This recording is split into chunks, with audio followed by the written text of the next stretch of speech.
The next session is a little bit about Canada's role in lunar exploration. We'll be joined by lots of amazing, or a few amazing speakers, and an amazing moderator alongside those amazing speakers. I'd like to introduce the moderator. Xiaochen completed her master's in space studies with a thesis program at the International Space University in France. She's developed a strong interest in lunar exploration and settlement, and currently Xiaochen is pursuing further graduate studies at University of Western Ontario's Planetary Science Collaborative Program in Canada, and focuses on lunar geology and in situ resource utilization.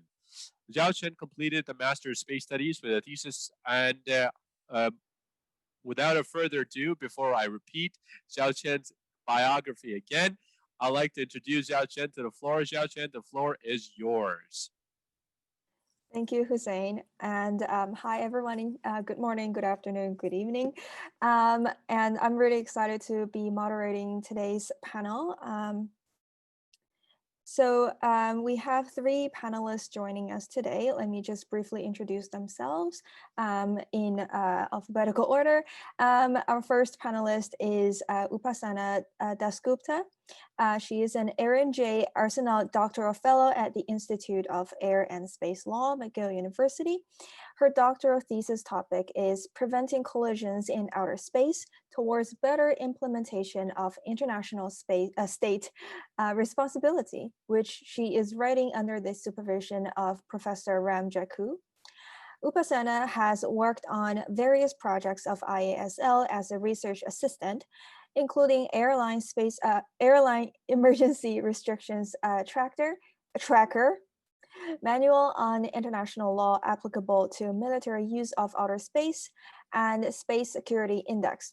Her interests are international law, international legal theory, international space law, and public international air law.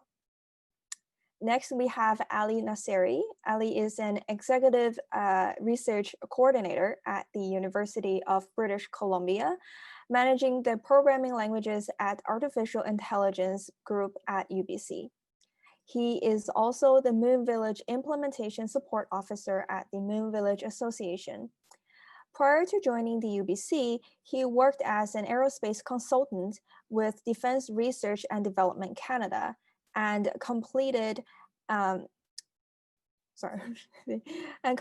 European Commission funded Marie Curie Early Stage Research Fellowship at ISI Foundation in Italy. Ali is a former chair and honorary board member at the Space Generation Advisory Council and vice chair of the International Astronautical Federation's Education and Outreach Committee.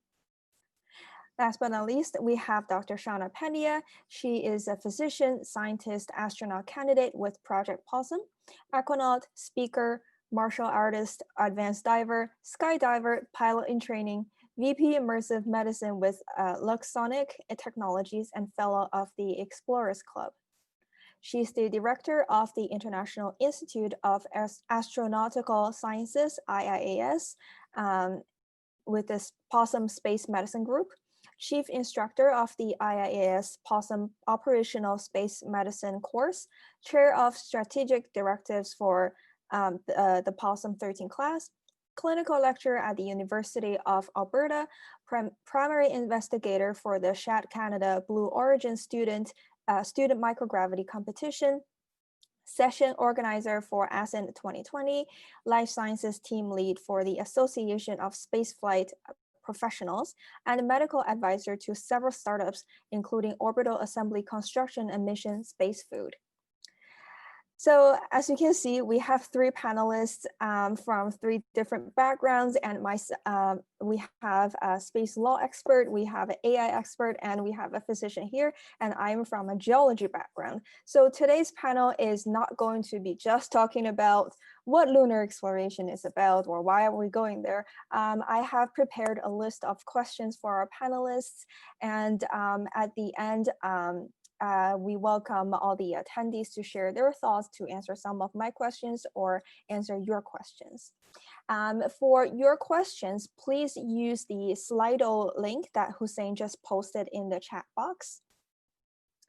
And without further ado, I would like to start with my first question here. So just since it's the beginning of the panel, so I want to ask the panelists that, in your opinion, what is the importance of exploring the moon for humanity in general and for Canada?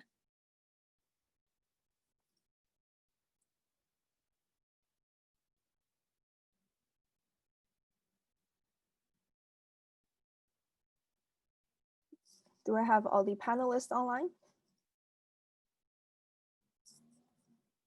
I cannot unmute.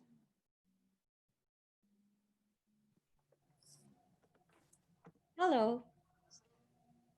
Hi, Xiaochen. Thank you for the introduction. I and It's really great to see all the participants and the panelists, and good to see you, Ali.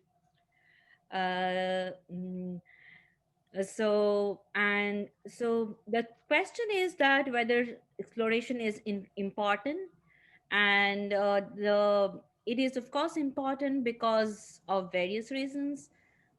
First, importantly, national prestige, but that is how space exploration began, and that is why it is important. But now I think we have gone beyond that.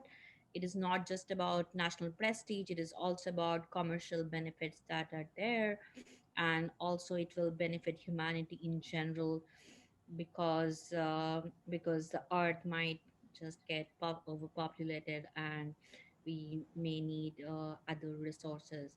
But that said, I would still say, I was looking at the Artemis Accords and the Artemis Program document of the U.S., one of the line that struck me is that it said that it is about the American leadership.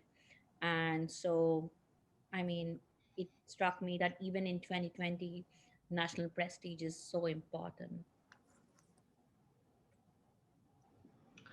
So I guess we can go in order.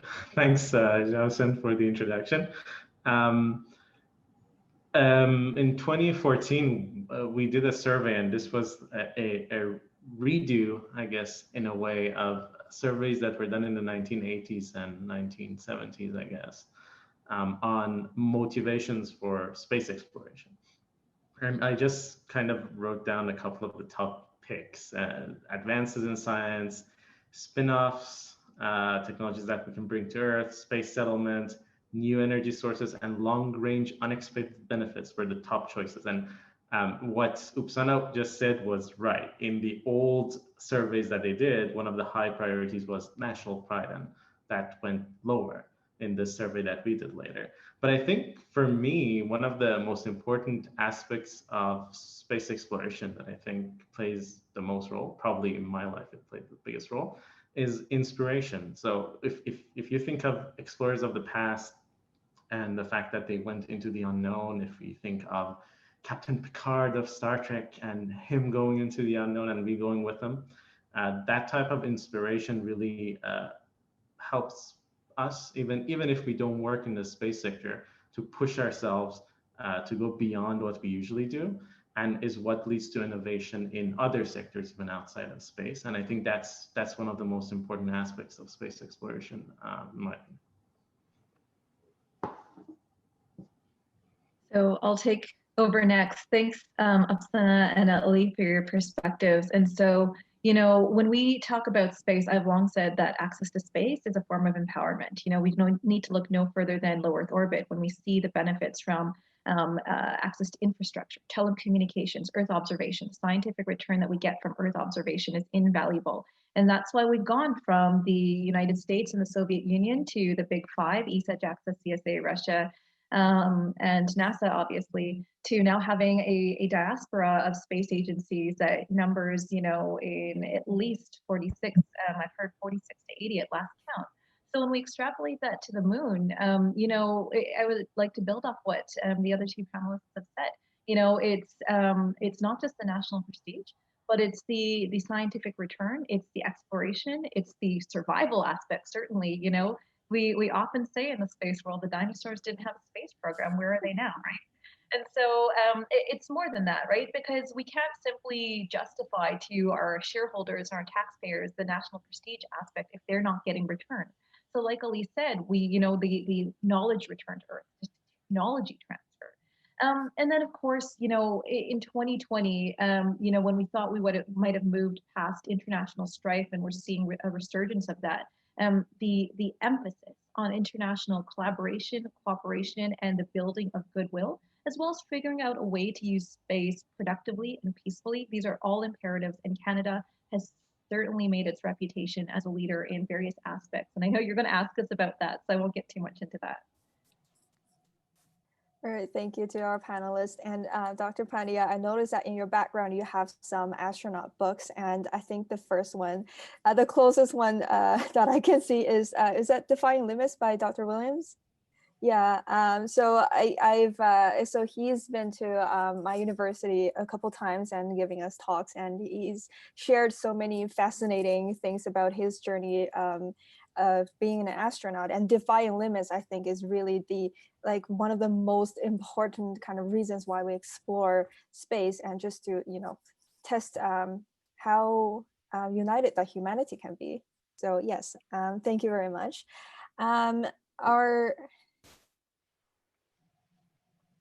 So if anybody just joined us just now, please use the Slido link that Hussein posted in the chat box for your questions, and you can also upvote other people's questions if you want them to be answered first.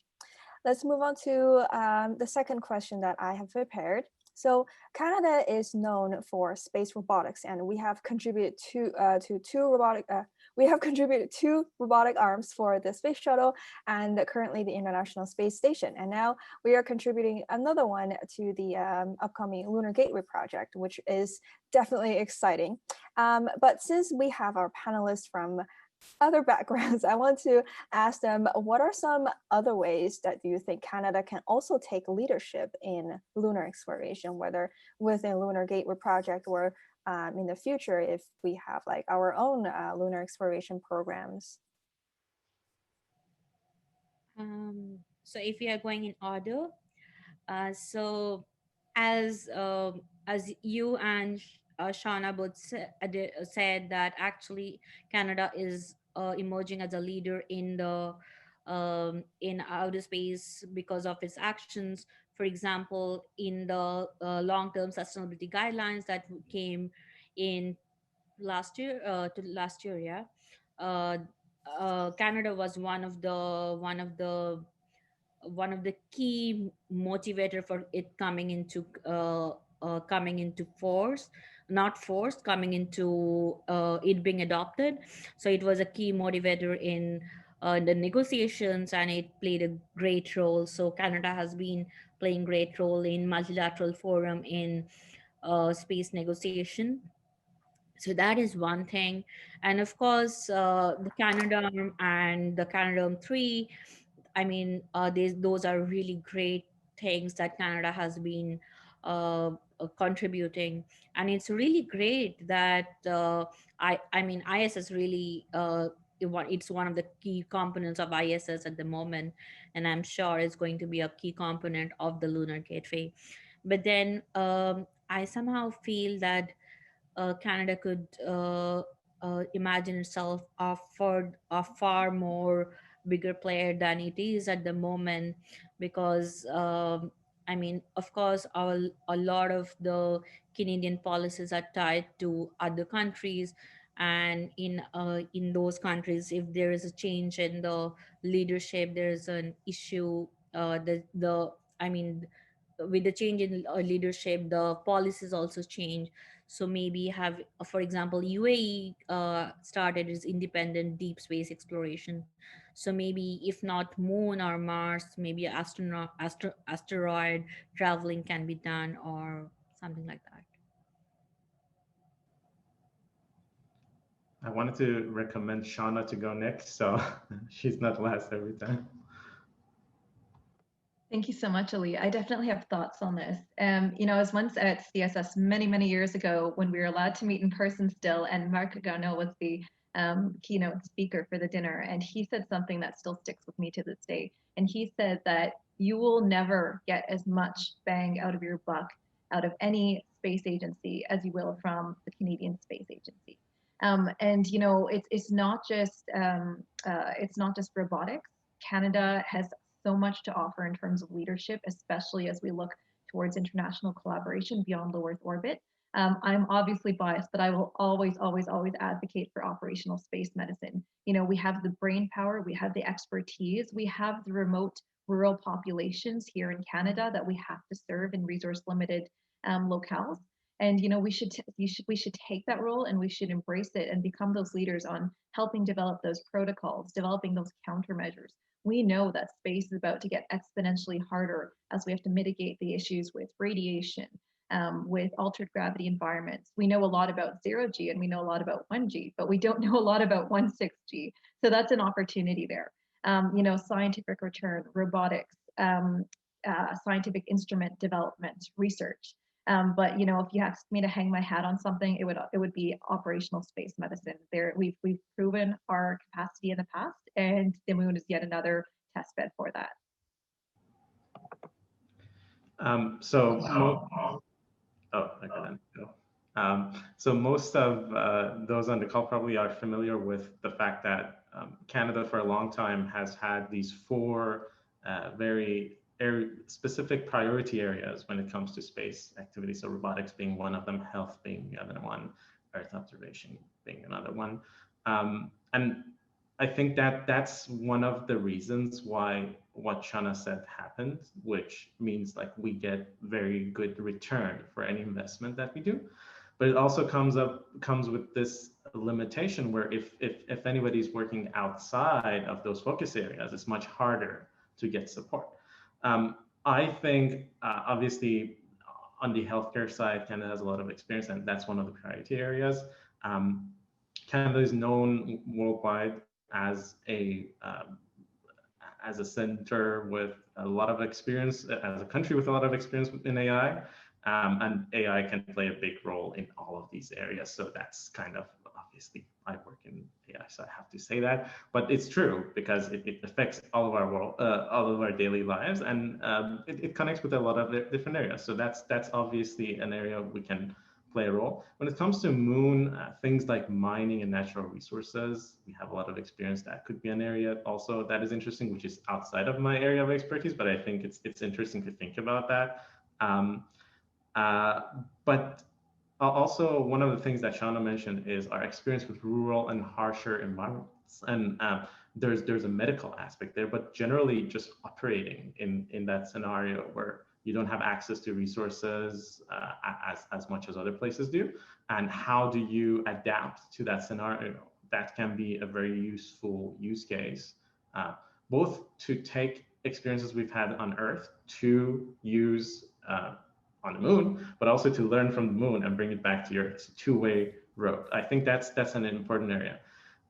But another thing, this is the last thing I'll add, is we have been investing a lot on training people. So a lot of support for academic programs that help our students build satellites, that help our students study different phenomenon in space or on Earth as it relates to space, and that's great.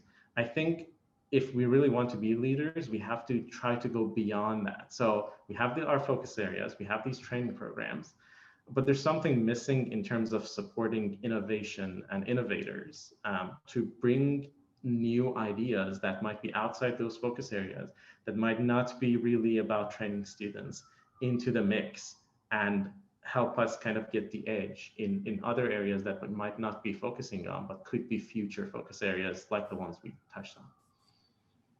Yeah, so Canada, one thing I really love about Canada is how multicultural we are and how inclusive, how welcoming the country is. So I really believe that with our ability of attracting people from all over the world, we are definitely going to be able to develop more disciplines, projects, and just so many things and supporting our space program. And of course, again, space is not just about sending humans to outer space. We are benefiting a lot from space programs every day as well. So So thank you for your answers. And also, we have one interesting comment in the chat box posted by Christoph about food production. So I briefly opened the link and it led me to a journal article about an autonomous plant-growing miniaturized incubator for a CubeSat.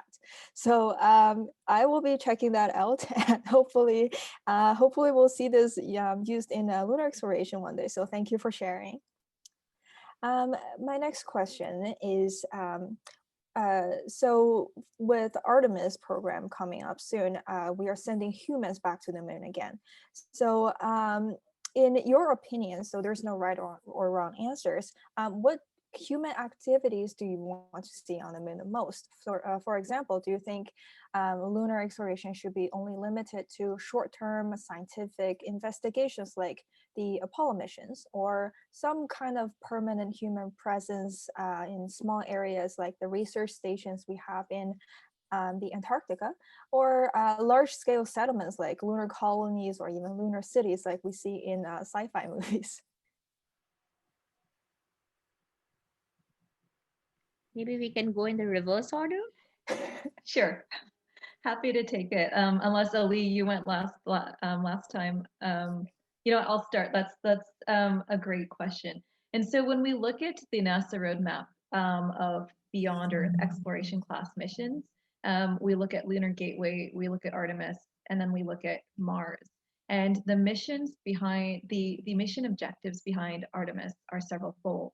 And in that mission directorate includes permanent surface operations, as well as using the moon for a test bed for Mars. And so it's not just an either or phenomenon of going to the moon for short stays versus permanent settlements. It's a crawl, walk, run, fly type of scenario. It's building on our capabilities with each subsequent mission, taking the lessons learned and learning how to make space operations more efficient and also safe. You know, there's so much that we will have to mitigate in terms of lunar dust, in terms of in situ medical capabilities when Earth is 3 to 5 days away from the increased radiation beyond the Van Allen belts. But there is also so much that we can learn and build up. And we also have the potential advantage of the 1/6 gravity environment. What will be really interesting to know and might be potentially game-changing and saving for human health, for anticipation of Mars, is if 1/6 gravity is enough. If 1/6 gravity is enough to prevent bone and muscle deterioration, to prevent the space adaptation neuroocular syndrome, to prevent the increased risk of kidney stones from fluid shifts, well, then we are set for Mars. So, you know, we're going to slowly get these answers over time. And I think it's going to start, you know, knowing the way the space agencies have traditionally handled risk. We're not going to put all our astronauts in one basket. We're not going to dump them on the moon and say, hey, you're on your own, survive permanently. We're probably going to go in a stepwise fashion and use the lessons learned from each subsequent mission to build up our capabilities. That idea near the end of what Shawna was saying sounds like an interesting reality TV show, though. A couple of years ago, we did a workshop where we discussed kind of what things you could do if you have like a lunar outburst of some sorts, and I just like went through the report to kind of get some ideas, and there were things like, okay, you can do astronomy on the far side of the moon. You could do studies relating to geology, physiology, material science. Always some of these we can do robotically. So if we're talking about human space exploration, obviously the physiological and psychological aspects are a big part. I think one of the most interesting aspects of working on a space on the moon, if we're thinking of long-term space exploration goals for humanity, is really learning better how to work in a really harsh environment beyond what we usually test here on Earth in our different research stations, right? Because it comes with specific situations. You have dust, you have radiation, as Shawna mentioned before, and that can be a really good learning opportunity for us to learn how to create autonomy on a planetary surface. Because if you're thinking of, in the future, want to send people to Mars, you really need them to be self-sufficient for a long period of time. And the moon is just the right distance for us to test that without too much risk in an acceptable manner. And I think in the end of the day, I really like this idea of it, like if we're talking about what I want to see, I would like to see us having a lunar outpost on the surface and one in orbit, because we can then test different things from a scientific perspective, and really push forward toward that goal of, okay, if we want to go to Mars, or if we're going to go beyond Mars, what things would happen, and study those in a real environment, and go beyond what we can really learn on the surface of Earth. I think I would actually, whereas I agree to, I mean, of course, what was said, but I would bring a different angle. And that is, if we are planning, of course, we will build on what is done on one mission to another. But what has to be remembered, if we are having more than scientific experiments, or even for scientific experiments, is that the outer space is a global common, and that it has to be, it is free for exploration and used for all countries. And that's something that we should not forget when we take these steps. And what is so one of the reasons some scholars have criticized the Artemis Accords is because of the of the deconfliction of activities thing, where you cannot go to someone else's installation. So those are certain things which has to be remembered. Those principles that outer space treaty, I mean, almost all these countries which are space powers right now are parties to the outer space treaty and the other outer space laws, international law treaties. So we should not forget that, and that is really imperative to remember. Yeah, thank you for your answers. Let's move on to the next question. So what are some interesting trends in lunar exploration that are related to your professional fields? Because again, we are from, like I myself, I am from a geology background, so I know things more related to lunar rocks or lunar soil, but I probably don't know much about, do we have anything related to lunar exploration law or AI derived technology or anything about life sciences, for example. So if you know anything interesting, please share with us. Ellie, why don't you take this one first? Oh, okay, sure. My field, to characterize my field is a little bit hard because I'm a physicist and an aerospace engineer and I work in AI. So, but or anything that you want to share, basically. I was trying to think about some of the interesting challenges. And I remember when I was doing my PhD, we had some of our students that were also in physics studying radiation effects, and how radiation interacts with structures and then interacts with the people that are there, which was an interesting problem for me. And there's still a lot of work going on in that area, because obviously it affects the whole, wherever we want to go outside of our planet, we would be having that problem. On our side, where we were studying material science, one of the interesting things was, okay, we were studying magnetic materials, and one of the really interesting things about magnetic materials is radiation has weird effects on them.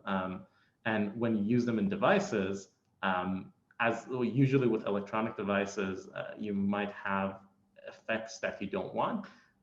With the devices that we were working on, which are magnetic, we actually use radiation to tune them.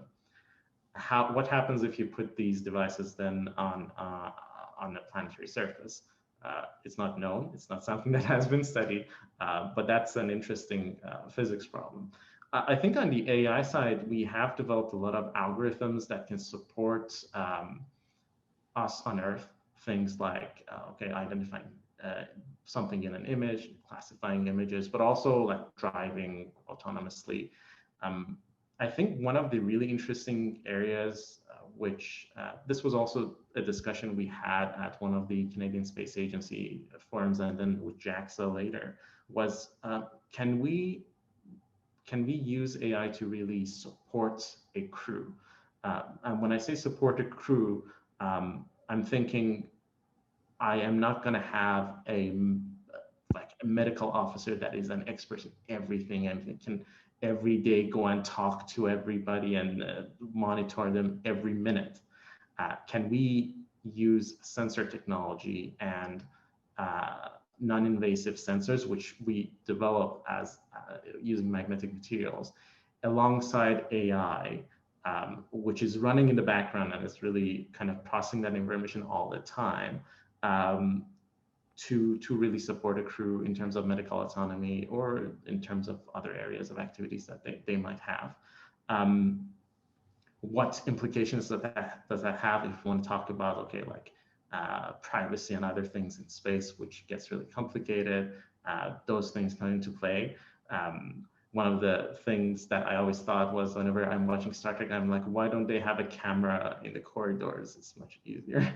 But things like that, when we think of like people long-term living somewhere, how much do we allow them to have privacy versus how much do we use all the data that we have available to support them, becomes an issue, and it's an open problem even on Earth. So finally, one other area that I think is really interesting is power sources. There are different studies on what type of power sources we can use on different planetary surfaces for long-term exploration, if you're thinking, where we can't really just rely on solar power. And there are studies on using nuclear power sources. There are legal discussions at the UN level on nuclear power sources in space, and that's another area where there's a lot of work to be done. But also, it's a very interesting idea, because if we can have more power sources that can sustain us for a longer period of time in space, obviously that can enable a lot of things to be done on those planetary surfaces that we can't really do right now with the technology that we have.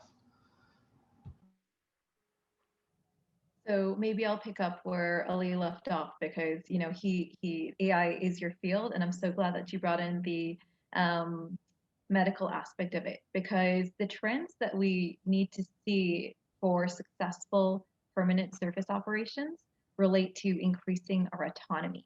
And so that involves looking at the enabling tools, technologies, approaches, selection, and training. So, taking all of those in turn.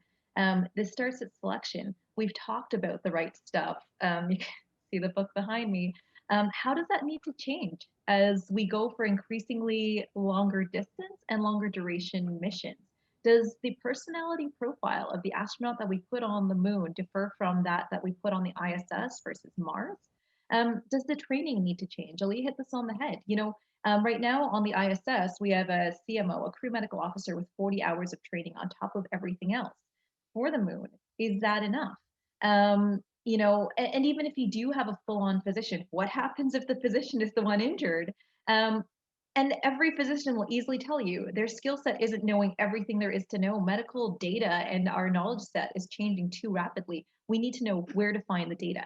So having AI as a supportive decision-making tool in that respect will be critical. Other challenges are the enabling technologies. So for example, you heard in my introduction, I work with Luxonic Technologies. Our job is to make immersive medicine for medical training and education, both for exploration class missions and on Earth, because you do not want to practice an IV on Earth 6 months before you leave, and then have the next time you practice it while you're trying to start it in your colleague. So you want to have a way to practice your procedures. You also want to know how you can pack for the moon. Right now, the medical allowance, the space allowance for the moon is 30 pounds. And that includes all of your medical capabilities. So we need to think about making things smaller, lighter. Ali talked about the power source. And then we also need to know what we're packing for. What is most likely? What is the risk of radiation injury? If we're going to be doing surface EVA, what is the risk of trauma? And then how do we deal with that? And then how do we make ourselves capable in terms of prolonged field care, knowing that Earth is days away, in that if something catastrophic happens, we need to either have the capability to stabilize and then transport over days, or we need to make some very difficult decisions about if something catastrophic happens, except that we don't have the capability for advanced life support. And then coming back to the question of trends, is I hope it's becoming apparent, is that these aren't just space questions, these are remote and austere environment on Earth questions. So when we talk about Canada's Arctic, when we talk about remote and rural villages in Kenya or India, when we talk about advanced capabilities for the Antarctic, where we don't have medical evacuation capabilities for months out of the year. So these are the trends that I'm really excited about, and are also, I think, showstoppers and deal breakers for as we talk about permanent off-world capabilities from a medical sense. Sorry, I'll just take a second.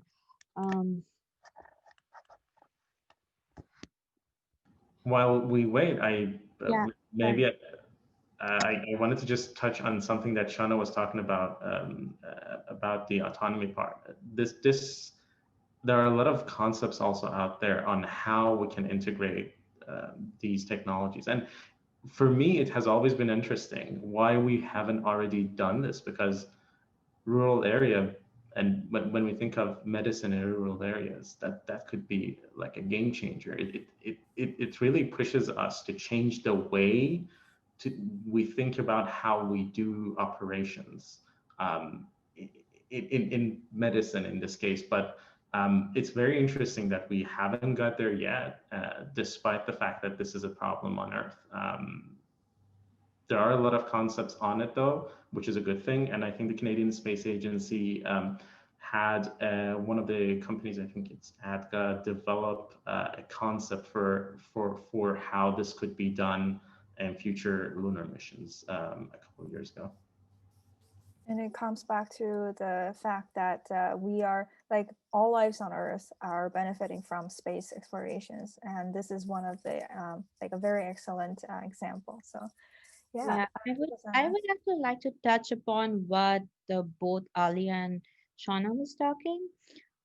So because there's something that has, I mean, I don't have the answer to it, to be honest, but I mean, because when you go on outer space, right now the jurisdiction you have, your country has personal jurisdiction over you generally, unless you are in a particular module of ISS. In that case, the I mean, the country whose module it is has territorial jurisdiction, except territorial, kind of a territorial jurisdiction over you.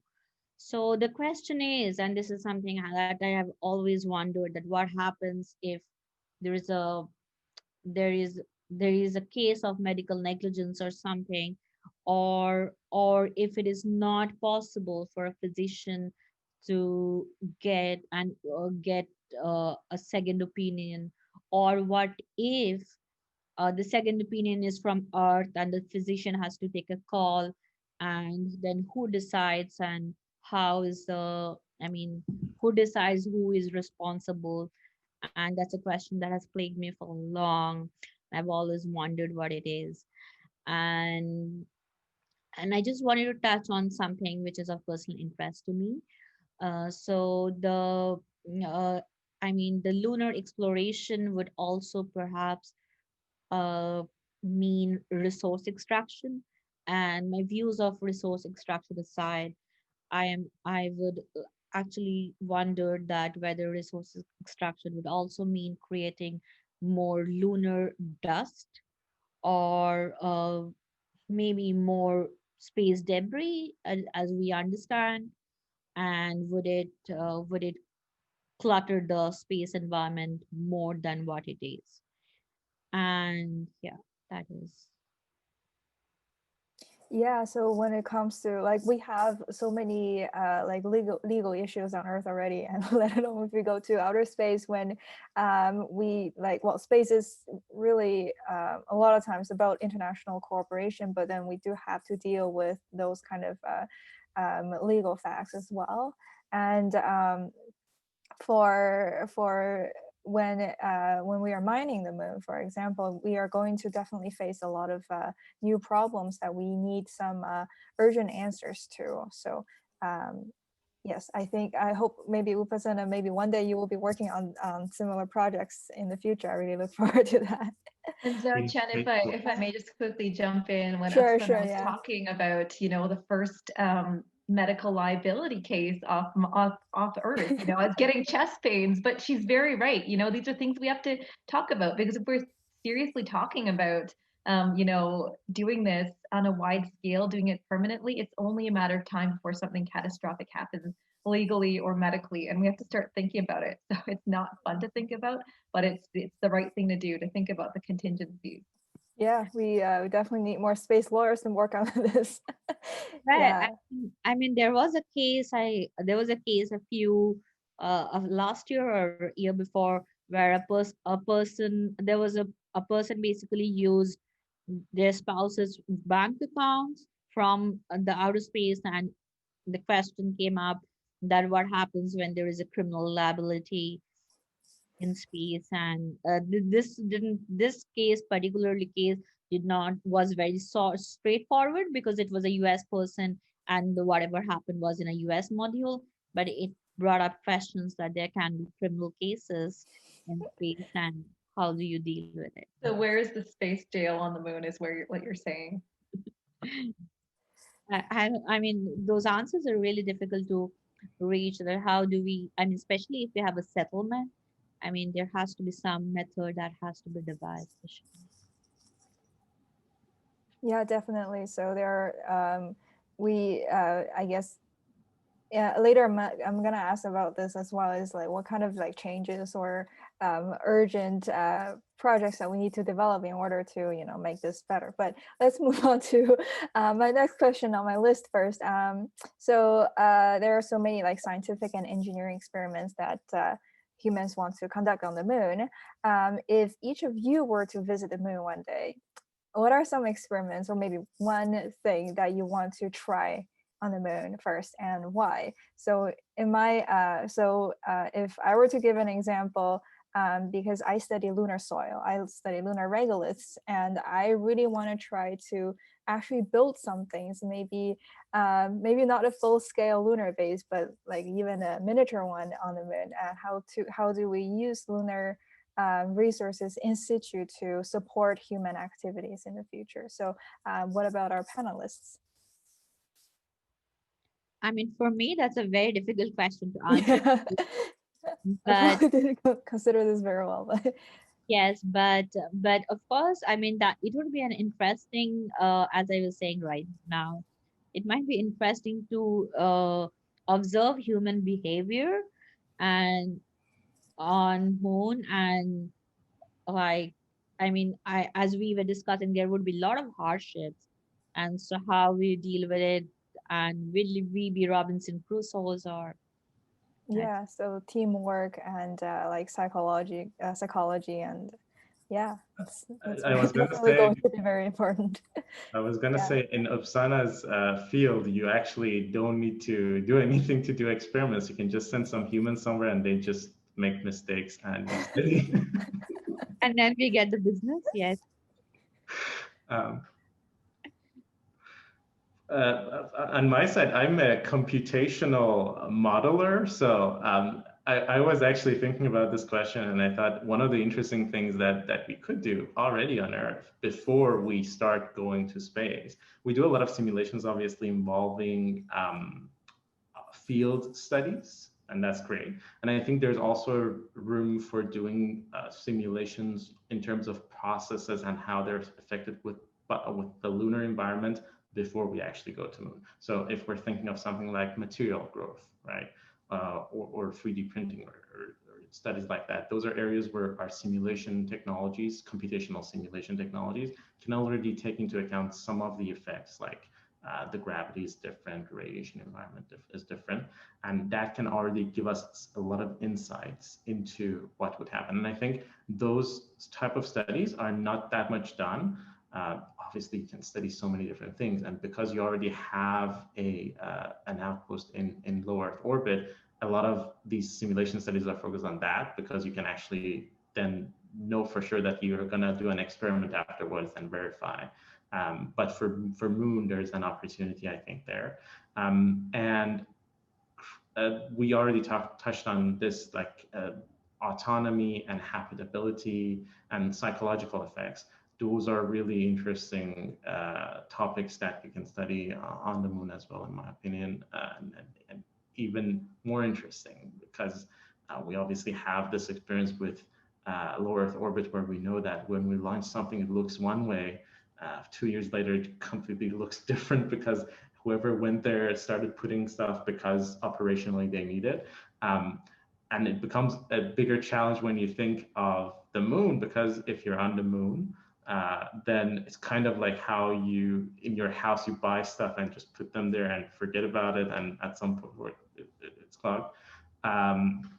So what implications does living on the Moon have for habitability and habitat on the surface? That's, I think, especially long term, that's a really interesting question to know the answer to as well.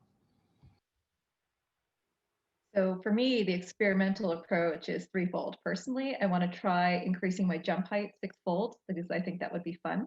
From a physiological perspective, I want the answers to everything we know about human physiology in 0G versus 1G. I want the answers to the space adaptation neuroocular syndrome. I want to know what happens to the fluid shift. I want to know what happens to bone and muscle decompensation. I want to know what happens to radiation effects on the human body in terms of cancer risk, cardiovascular effects, cataract effects, cerebrovascular effects. I want to know all of that.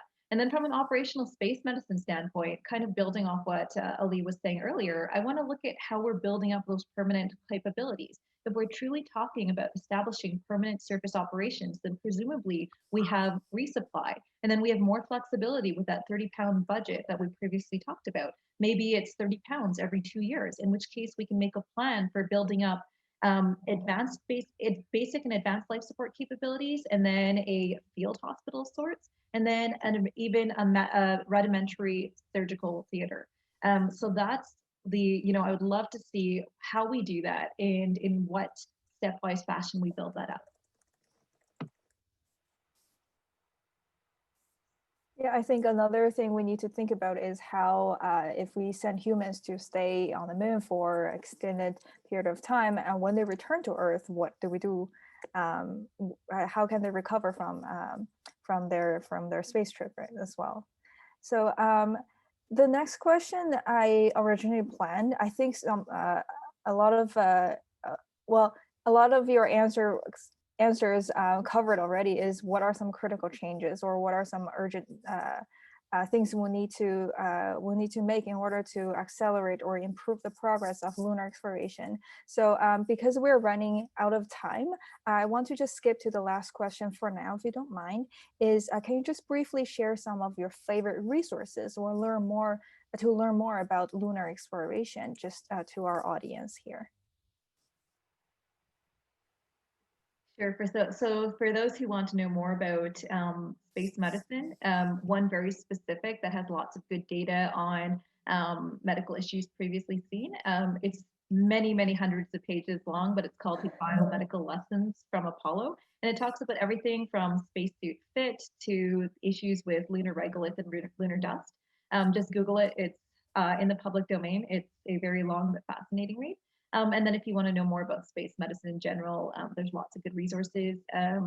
Clinical approach to space medicine is one of the main books out there. So those are my 2 recommendations. Thank you. I think for space, for lunar exploration and Mars exploration, I think right now, of course, NASA's website and the Artemis website is pretty rich. But other than that, I found CSA's website also has a lot of information. But as for the regarding the missions, but and there is another organization in Canada actually called the Outer Space Institute. It is actually one, oh, and it had a lot of articles by David Kendall, who was the chair of UN Copious earlier, former chair of UN Copious, and so that Outer Space Institute has a lot of articles and open letters that they've written to the cabinet in Canada, and that is pretty interesting on these topical issues. So for me, I guess it's time to plug my organizations. But the Moon Village Association has some working groups that have been working on topics relating to how we can operate on the moon. We have an architecture working group, which does some really interesting stuff. So that information is available on the website. With SGAC, since 2014, we had this standing working group with NASA AES, which is Advanced Exploration Systems. And this working kind of group at our event for now 6 years, I guess, has always focused on lunar exploration. And there are reports about that work available on the SGAC website. And basically it's all what young people, students and young professionals think about lunar exploration and the capabilities you need, where it should go, a lot of perspectives on that. And I always find it really refreshing when you read like other people's perspectives outside of the agencies. I think it's really good to kind of keep an eye on both, because in reality, like the end goal is going to be a merger of the two sides. Okay, I, so thank you for that. if I may just add one thing, I Mhm. think McGill's Institute of Air and Space Law also has a lot of resources right now on the lunar exploration, because we had a webinar on these issues, so you can look at the McGill IASL's website also. Yeah. And I see some comments in the chat box. So for the resources you just mentioned, if you don't mind, please post if you have a link in the chat box for everyone to check out as well. So thank you. We are going to view some questions on Slido from the audience as well. So I'm just gonna pick the maybe 2 or 3 most upvoted ones for now. The first question is, how should we best mitigate the possible negative effects of lunar settlement? For example, resource depletion, international competition, etc. If anyone wants to take.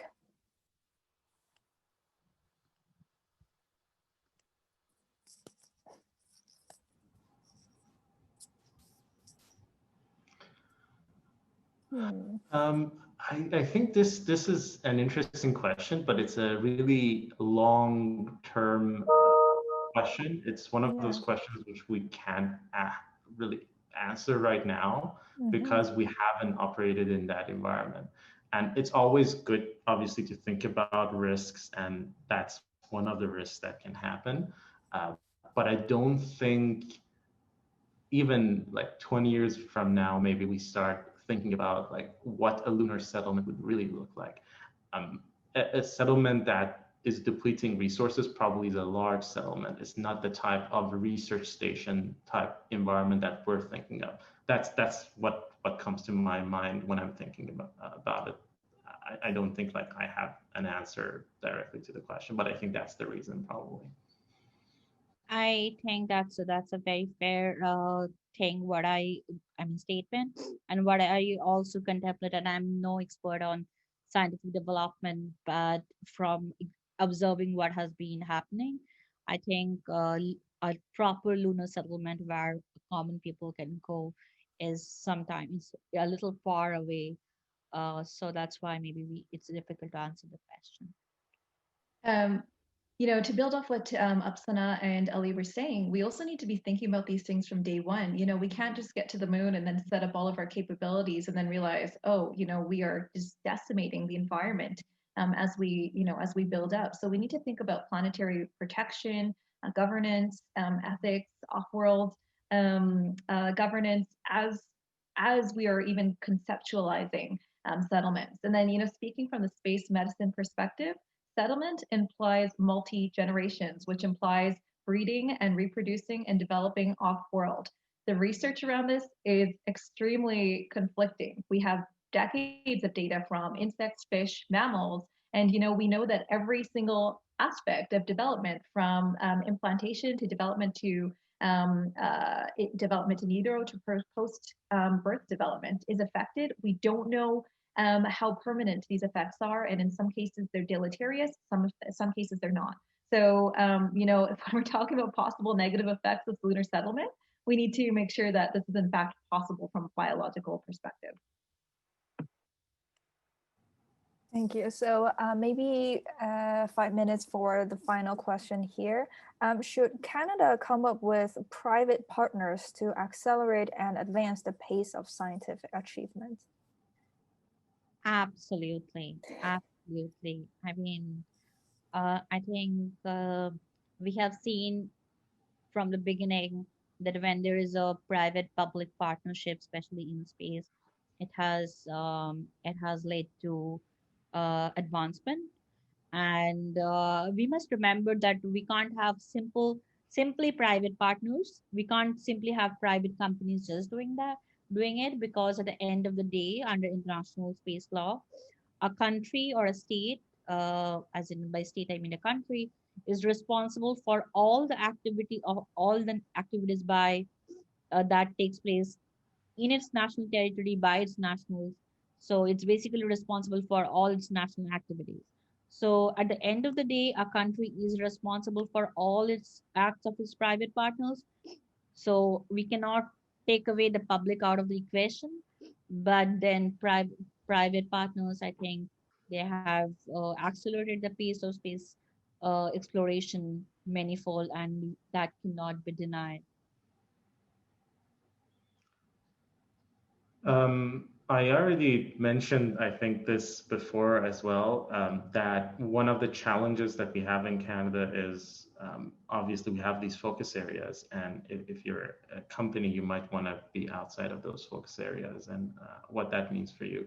I think what's very important is making sure that we have a diverse portfolio of companies that are involved.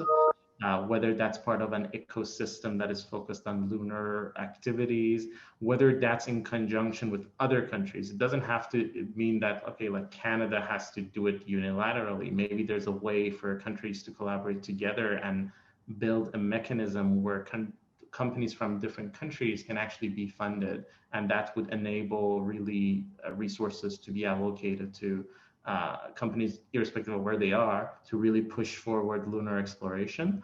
But the private sector obviously plays a big role because they would be incentivized to use new technology and innovate and change the way that we do things. We just talked about, okay, like how do we not destroy the surface of moon?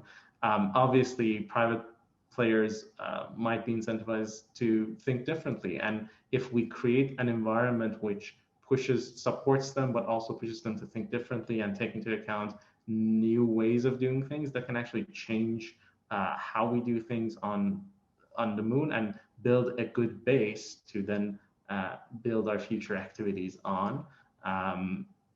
That's very important. There's still a lot of work that needs to be done in Canada to support these organizations and companies to really enter the sector, I think. But there's some good news, I think, coming out of the different players. Absolutely. To build off that, the framework is critical. I often say there is space for all of us, but we need to have that reflected in the architectures. We need to empower, enable all comers. We need to empower government, industry, academia, and then provide the funding. Even if the funding isn't there, just developing something akin to the human research roadmap that the NASA Human Exploration has, and identifying all of the gaps, and then just putting that out there to the public domain for anyone to tackle on. You heard that my own perspective is from citizen science, and it as long as an organization is initially is credible and able to provide a roadmap for tackling a problem, you know, we test spacesuits in alternate gravity environments. You know, that paves the way for you know, overcoming some of these hurdles that we see with respect to human surface operations. So as an initial step, even if we can't create the funding, creating the regulatory framework for all of those comers to come to the table, as well as creating the gaps, listing them publicly so that people can find problems to solve and to work on collaboratively. All right, thank you very much for your answers. We are right on time at 11:30, so that concludes this panel. I do see there are a few more questions that couldn't be answered, unfortunately. So hopefully we're going to stay for the whole duration of this summit. It lasts until Friday. If you can meet in other sessions, you're more than welcome to continue the chat. We have many more sessions planned about not just lunar exploration, but also just in space exploration in general. So hopefully we're going to continue the discussion. So back to you, Hussein.